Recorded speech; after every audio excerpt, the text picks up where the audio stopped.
Japan's famed bullet train has carried over 10 billion passengers in 60 years without a single passenger fatality from derailment or collision. Think about that. 0 deaths, despite frequent earthquakes and typhoons. It's a record unmatched by any other high-speed rail. The Shinkansen isn't just a fast train, it's the product of an obsessive total system design built around safety and reliability.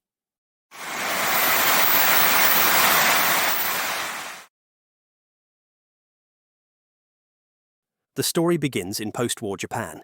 It's the late 1950s. Japan National Railways has a problem. The old rail line between Tokyo and Osaka is overcrowded and stuck on narrow-gauge tracks, ill-suited for high speeds. So a bold idea emerges. Build an entirely new railway, from scratch, using standard gauge track, gentle curves, and full-grade separation. This would become the Tokaido Shinkansen, opened just in time for the 1964 Tokyo Olympics. Skeptics called it Japan's folly. After all, many countries were abandoning rail for cars and planes. But visionaries like engineer Hideo Shima and railway president Shinji Sogo pushed ahead, convinced that a dedicated high-speed train line could revolutionize travel. The Shinkansen's design was radical. Rather than share existing tracks, it ran on its own purpose-built line. No sharp turns, no steep climbs, no level crossings. The minimum curve radius was set at an expansive 2.5 kilometers on the original line and 4 kilometers on newer lines. Gentle curves meant the train could maintain high speed without throwing passengers around. Grades were kept modest, and the track was super stable, heavy continuously welded rails on a mix of ballast and concrete slab beds. Even the loading gauge, the clearance envelope, was made larger than old trains, allowing wider, roomier carriages. In short, everything about the infrastructure screamed purpose-built for high speed. Crucially, the Shinkansen would never intersect with roads or slower trains. All crossings were eliminated with overpasses and underpasses. By law, the track area is off-limits to trespassers, and the penalty signs make that clear. No more risk of a car or truck stalling on the tracks, because there are no grade crossings at all. This was a stark contrast to conventional rail thinking of the time. In 1964, other countries' fast trains still ran on mixed-use lines, but Japan wasn't taking any chances. From day one, the Shinkansen embraced a crash avoidance philosophy. Instead of designing trains to survive crashes, design the system so crashes are virtually impossible. Let's talk about the train itself. The original Zero Series Shinkansen looked like a sleek white bullet, hence the nickname Bullet Train. But the real genius was under the hood. Instead of one big locomotive pulling the train, the Shinkansen train was an electric multiple unit, meaning every other car was powered. Distributed propulsion was a game-changer. With motors on many axles rather than a single locomotive, power and weight were spread evenly. This gave superb acceleration and braking, and it reduced wear on the tracks since no single axle had to bear the brunt of high power. In 1964, this was revolutionary. By comparison, France's TGV and Germany's early ice trains, decades later, still used heavy locomotives at each end. Japan's choice to decentralize the train's power made the Shinkansen lighter and more nimble, contributing to its legendary reliability and low maintenance needs. The dedication to a total system shows even in small technical thresholds. The Shinkansen's standard gauge track, 1,435 mm, gave more stability at speed than Japan's narrow gauge lines could. Axle loads were kept low, around 11 to 16 tons on early models, so that tracks wouldn't deform at high speeds. Overhead, electric lines delivered 25 kilovolts AC power, far higher voltage than conventional lines, for consistent energy at 200 plus kilometers per hour. The trains were aerodynamic, reducing tunnel boom and pressure fluctuations. Even their iconic pointed nose was born from wind tunnel testing to minimize sonic booms in tunnels. Nothing was left to chance. Engineers even invented a system of automatic train control. More on that in a moment. So advanced that no trackside signals were needed at all. In essence, by the mid-1960s, Japan had built an all-new rail system in which every element, track, train, power, signaling, was optimized for high-speed service. This first-generation bullet train debuted at 210 km per hour in 1964, proving that Japan's rail technology had leapfrogged the world. By 1965, the maximum speed was raised to 220 kilometers per hour, cutting Tokyo-Osaka travel time in half. Yet, impressively, speed was never the only goal. The early Shinkansen project emphasized safety and punctuality as equal imperatives. The result? Spectacular success. Within 3 years, over 100 million passengers had ridden the Shinkansen with a spotless safety record. By the 1970s, Japan was routinely running 16-car trains packed with commuters, on schedule down to the second. The bullet train became more than a mode of transport. It was a symbol of Japan's post-war rebirth and technological prowess. Now, you might be thinking the Shinkansen's genius is all about the trains, those sleek engines and futuristic coaches. But that's a myth. In truth, the Shinkansen's brilliance was never just the train itself. It was everything around the train, an invisible web of decisions, technologies, and practices that make the whole system work in harmony. So let's peel back the curtain. How did Japan achieve what it did? What are the hidden pillars that make this system so safe and reliable? Imagine we swap Japan's trains with any other high-speed trains, French, German, Chinese, but keep Japan's operating rules and infrastructure. The result would likely be the same: near-perfect performance. Conversely, put a Shinkansen train on a poorly managed or mixed-traffic railway, and you lose the magic. The Shinkansen works because it's a total system by design.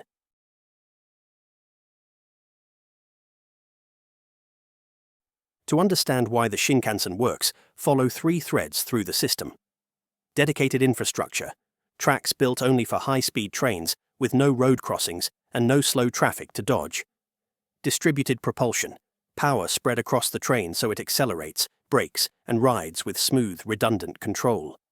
And digital ATC, the silent supervisor in the cab that enforces safe speeds and spacing, even when humans slip. Keep those 3 ideas in mind as we see how France, Germany, and China made different trade-offs, and why Japan's mix delivers speed without drama. Pillar 1. Dedicated infrastructure. Japan built the Shinkansen on fully dedicated tracks, as we saw, to avoid any interference.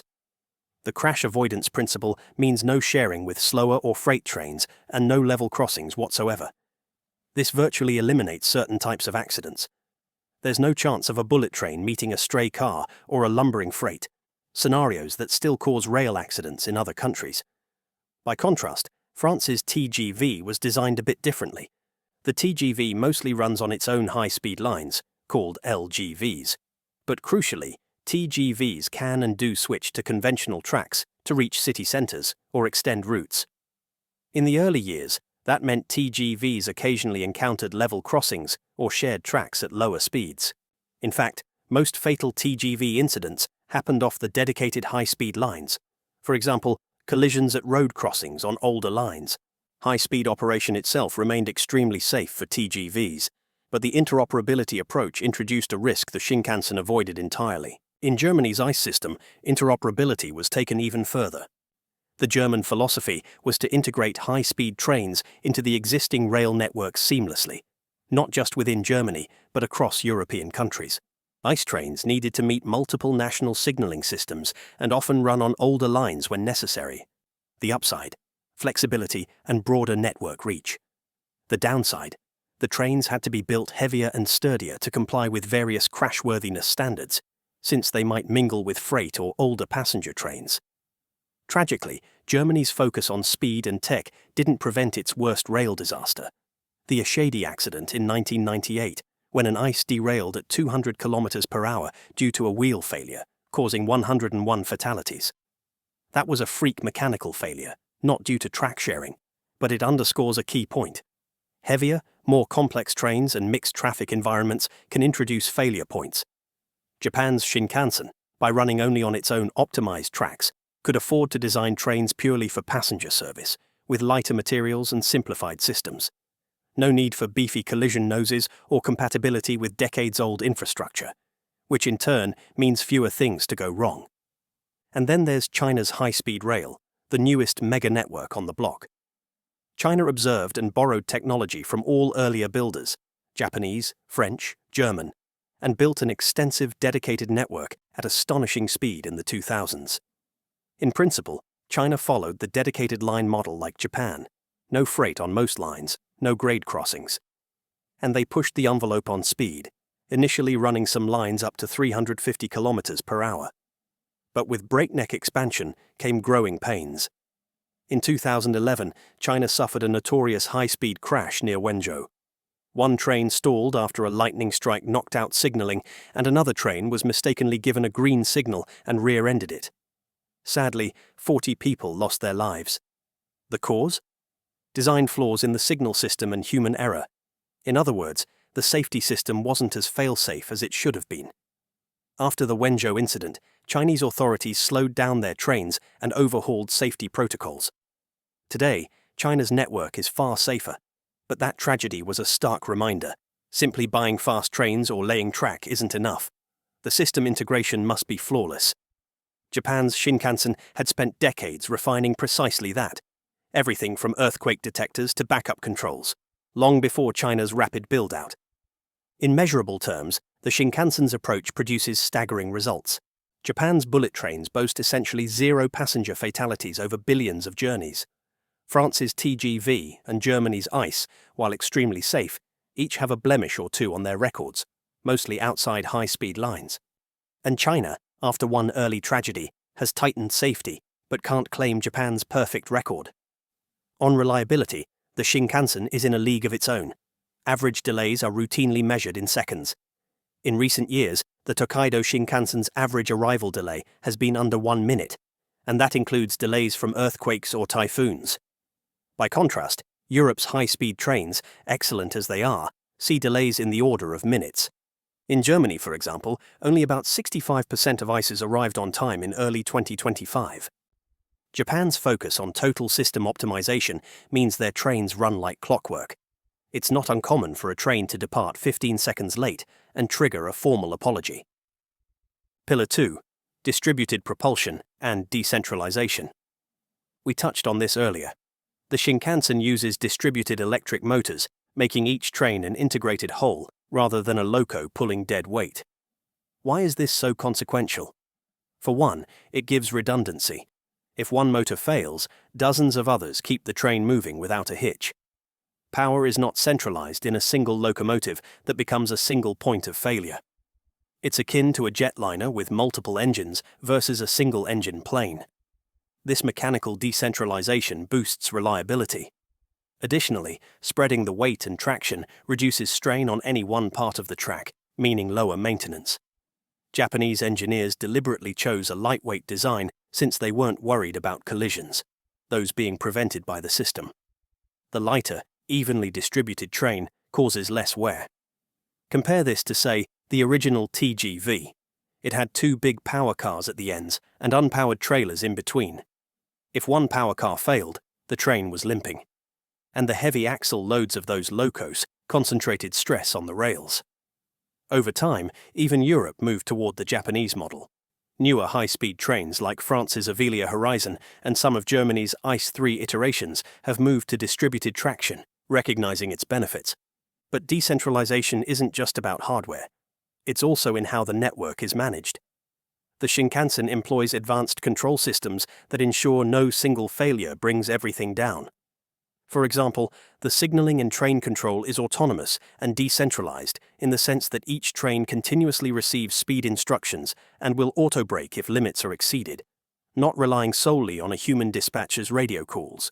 Odin Japanese rail operations use systems like Atos and Cosmos, computer systems that monitor trains in real time and adjust schedules or speeds on the fly.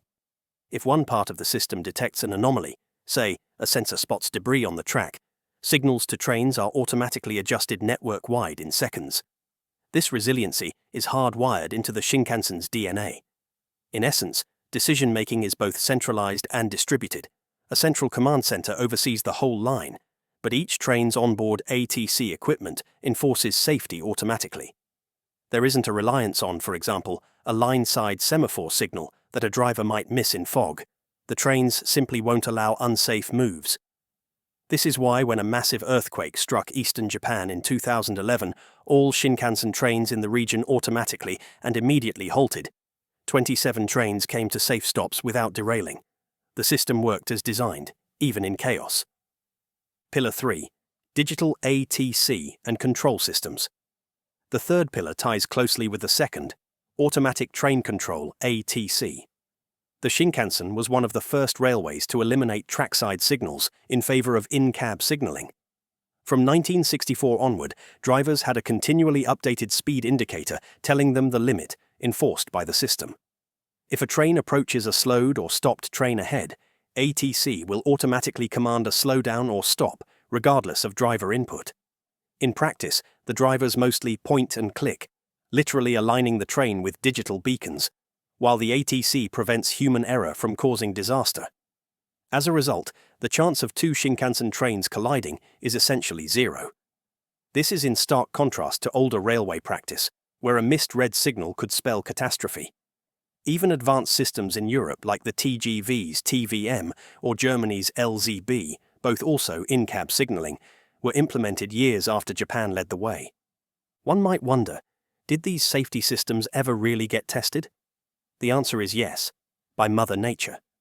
Japan is a land of earthquakes, typhoons, and heavy snow, any of which can threaten trains. The Shinkansen's designers knew this. They installed thousands of sensors along tracks. Earthquake early warning seismometers will cut power and stop trains often before the shaking hits.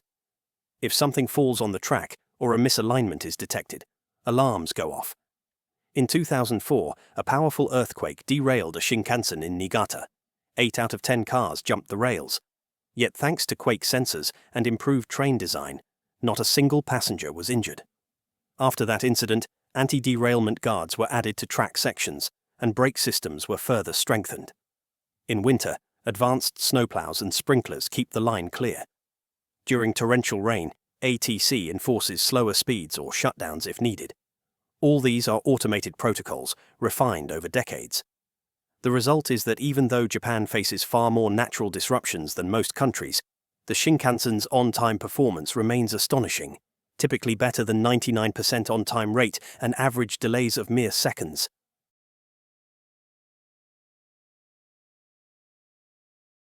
Technology alone doesn't create a 60-year accident-free streak. There's a cultural component, a relentless human commitment to safety and quality that permeates Shinkansen operations. We'll look at two fascinating examples of that: Shinkansen, pointing and calling, and the legendary Dr. Yellow inspection trains. These might seem like small details, but they illustrate how deeply the pursuit of perfection runs in Japan's rail culture. This bright yellow Shinkansen doesn't carry passengers, it carries instruments. Nicknamed Dr. Yellow, it roams the high-speed lines to scan for any flaws.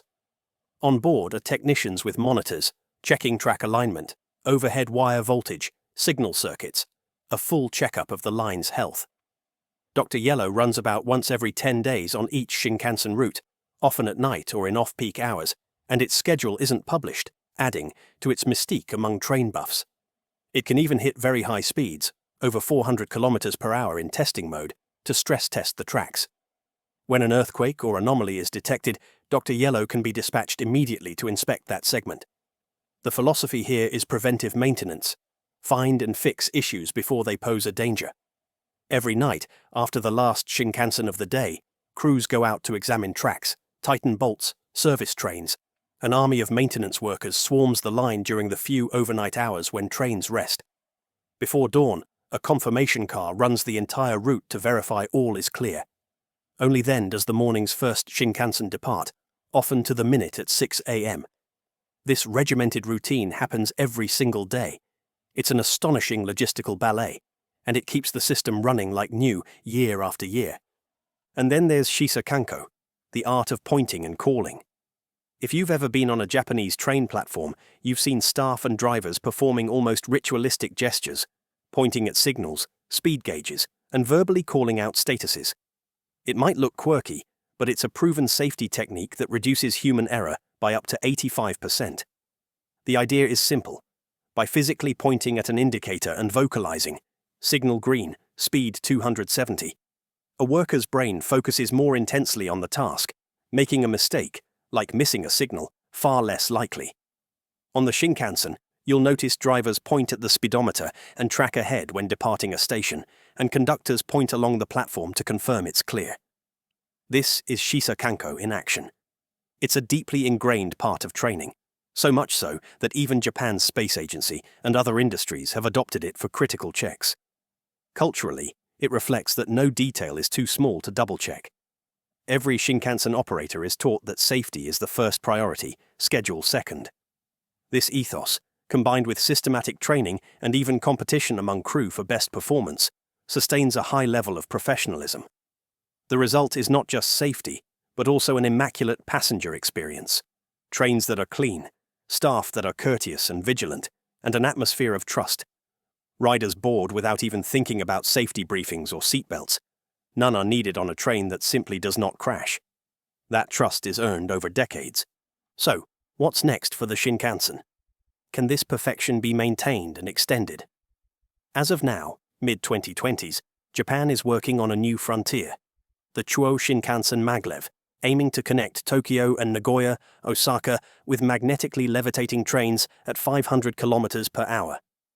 But even this cutting-edge maglev project is being built with the same total system mindset. Separated guideway tunnels, rigorous safety protocols, essentially a continuation of the philosophy. Meanwhile, the existing Shinkansen network keeps expanding gradually to new regions, with ever-improving tech.